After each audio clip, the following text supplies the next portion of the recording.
Dr. Joe's going to wait just a little bit to do his part of it. So my name's Isaac Caviness, and I'm the president of an organization based out of Tulsa, Oklahoma, called Green the Vote. And what I'd like to talk to you all about today is the legalization of marijuana, otherwise known as cannabis, and how it pertains to the human body. Just for a moment, I would like to ask you all to think about all the things that we put into our bodies, healthy things, good things.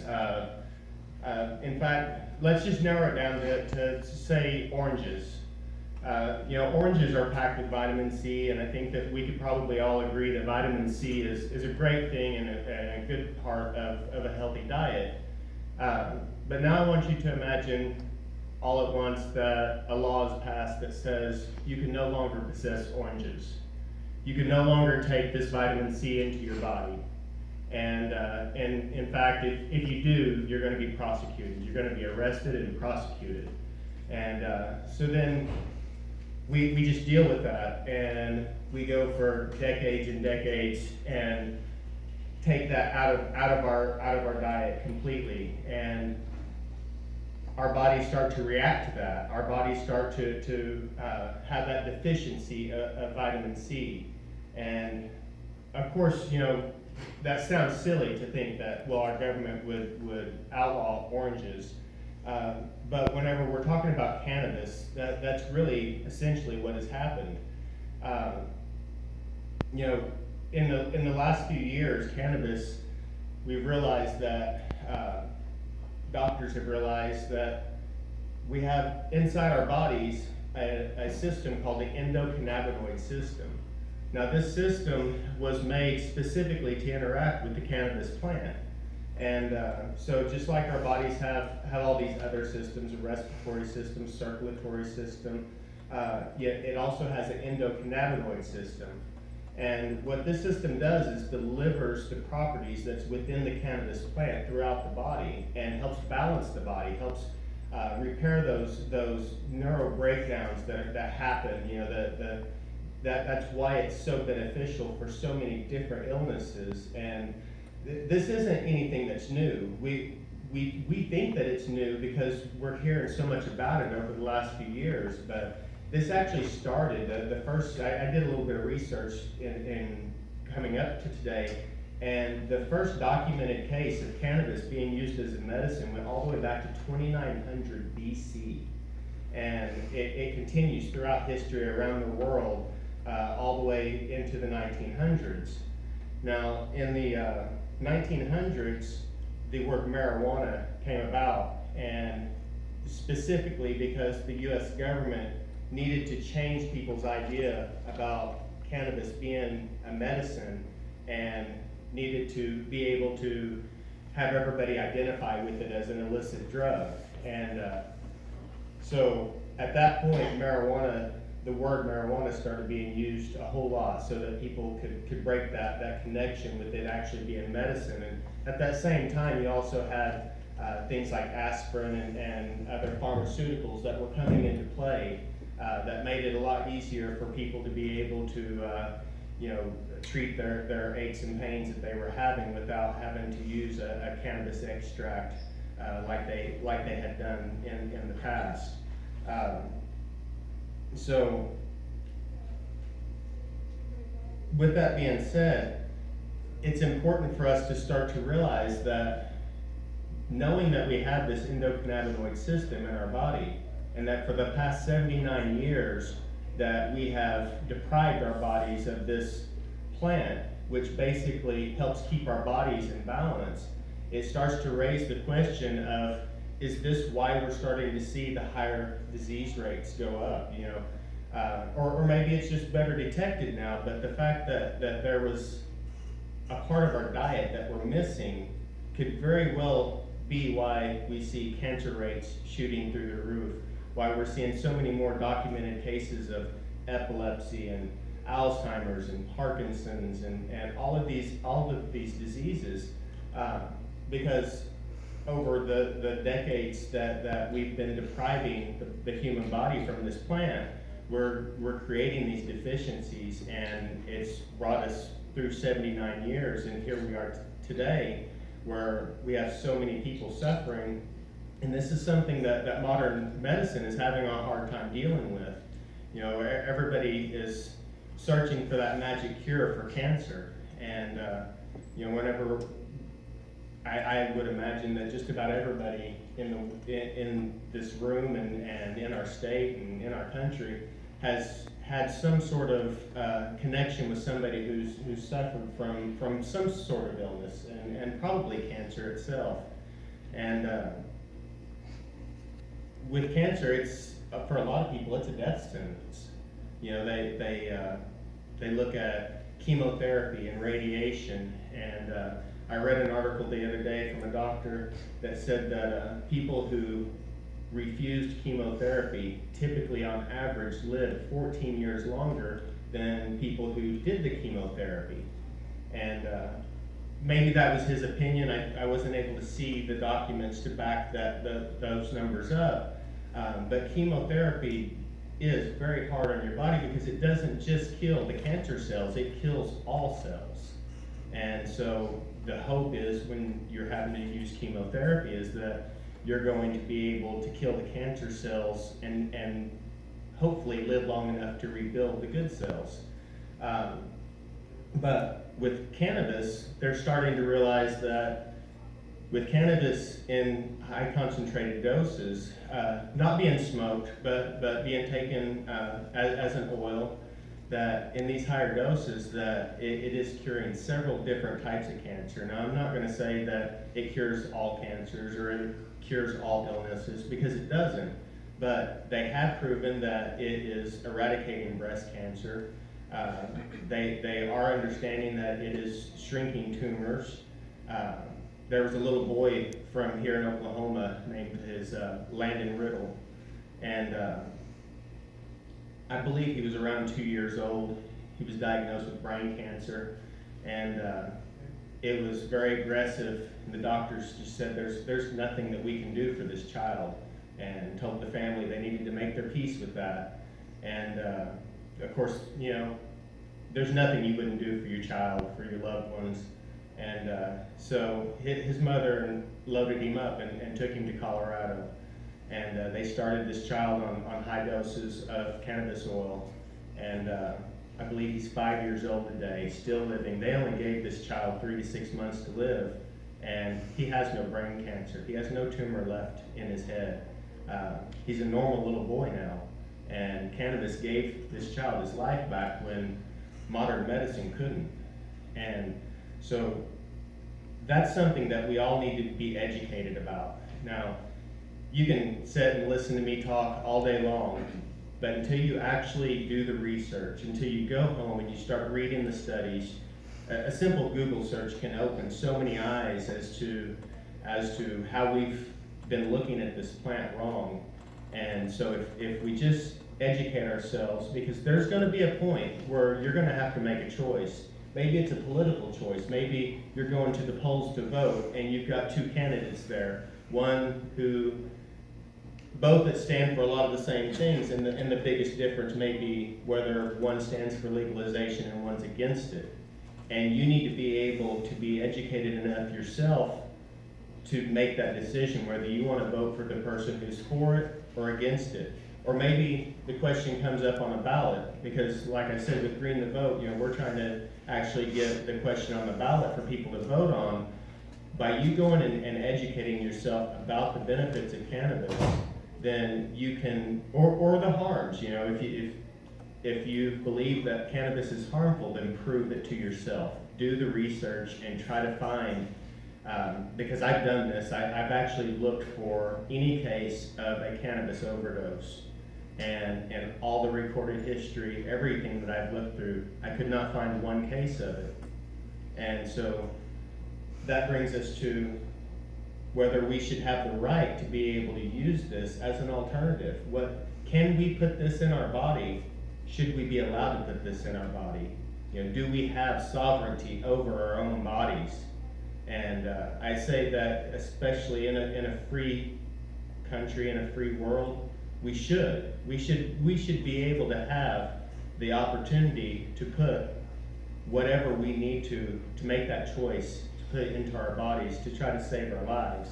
Now, I wouldn't recommend somebody using things like meth or heroin. I think that it's probably a good thing that those things are prohibited, but those things are also deadly and haven't been proven to have the medicinal values that cannabis does.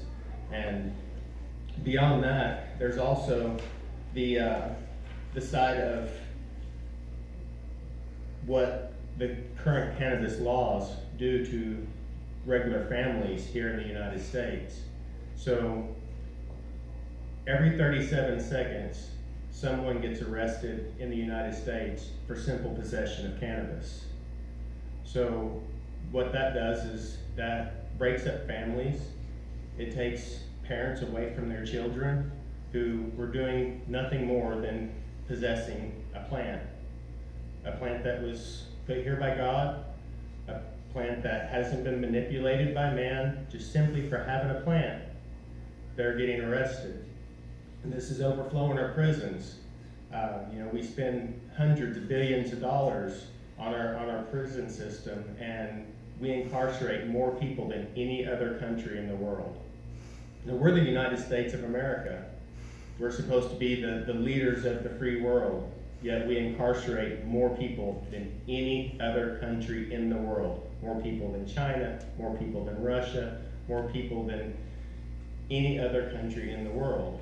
And a lot of the reason is because of this war on cannabis, this war on drugs, where every 37 seconds somebody is arrested for simple possession of marijuana.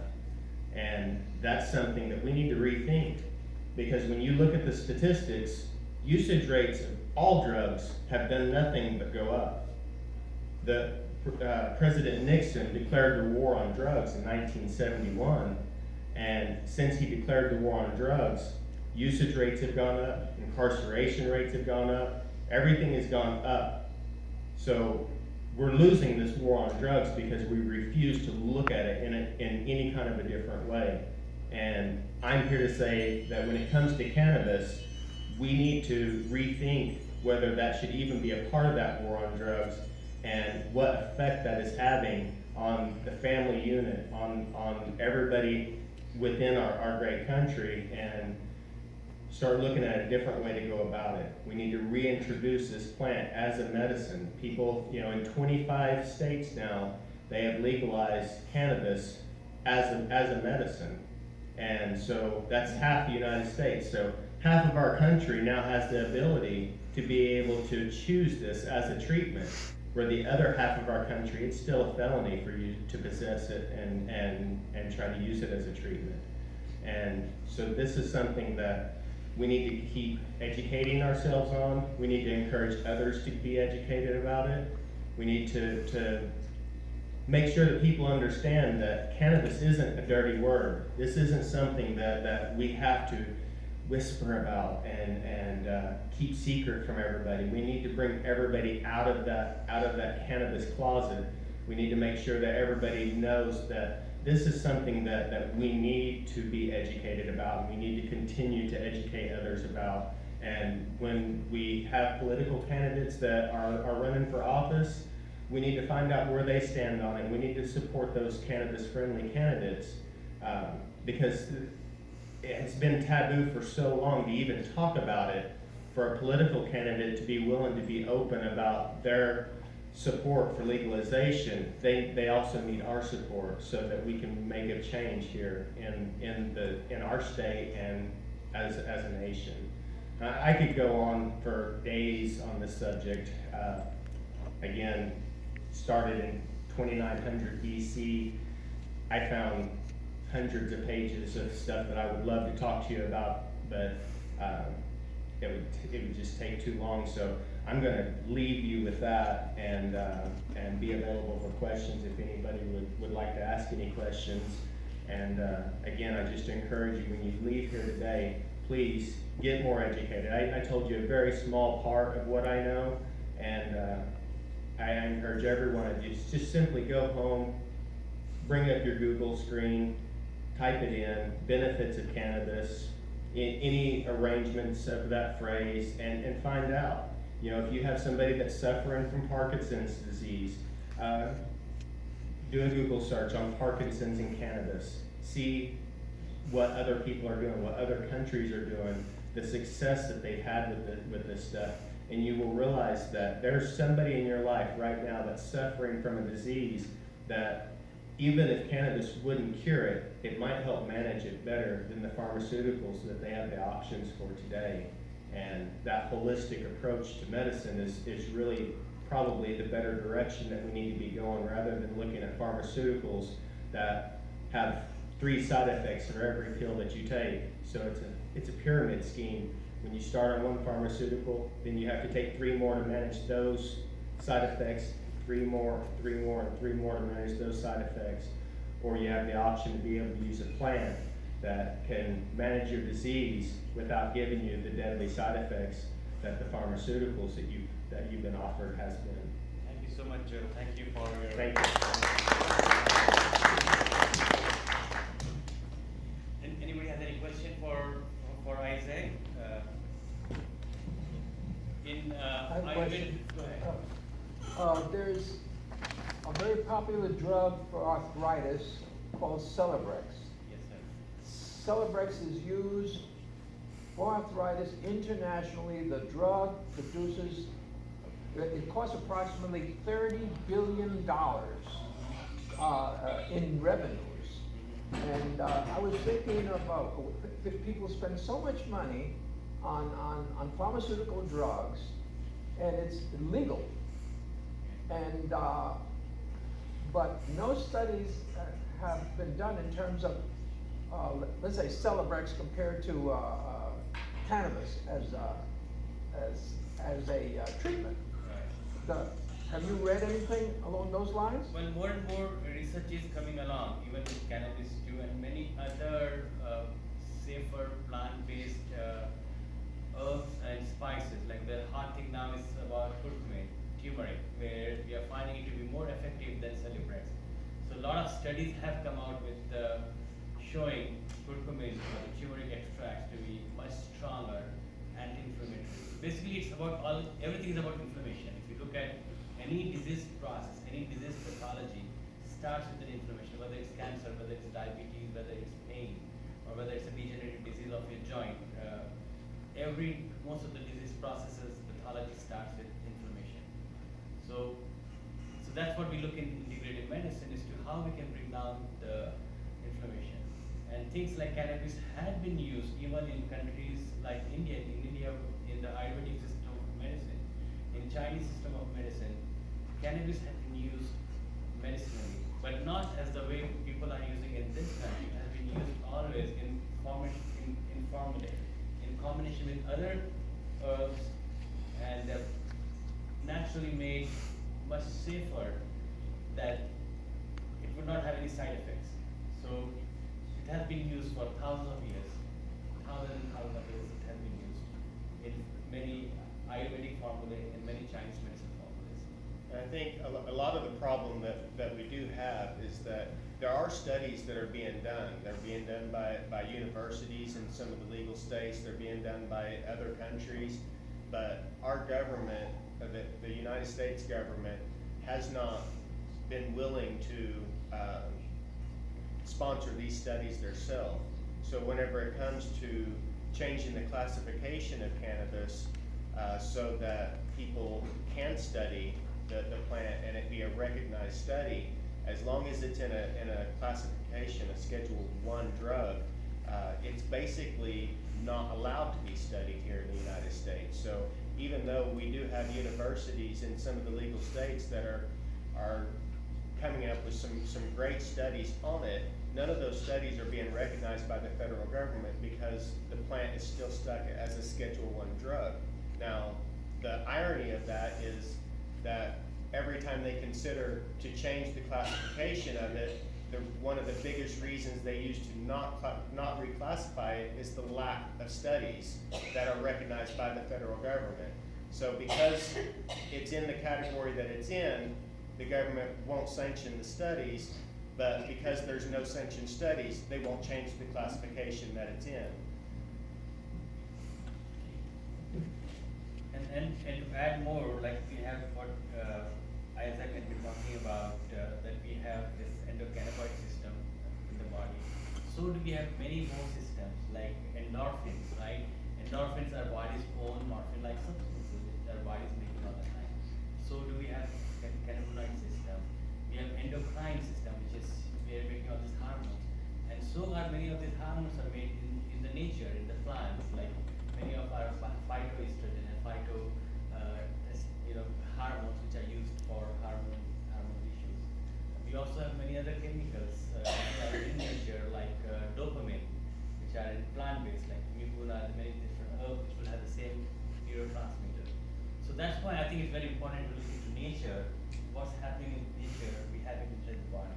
Whether it's cannabinoids, whether we have morphine like endorphins, whether we have that's how nature is created. We are part of the nature. So whatever is out there, we have it inside in our body. Whether it's cannabinoid system or endorphin system or other different systems we have. I say we're all a child of promise, a child of the universe, and a child of fulfillment. Hallelujah. So with that, I think we are running a little behind. So I would invite Dr. Joe to give his presentation. You might say to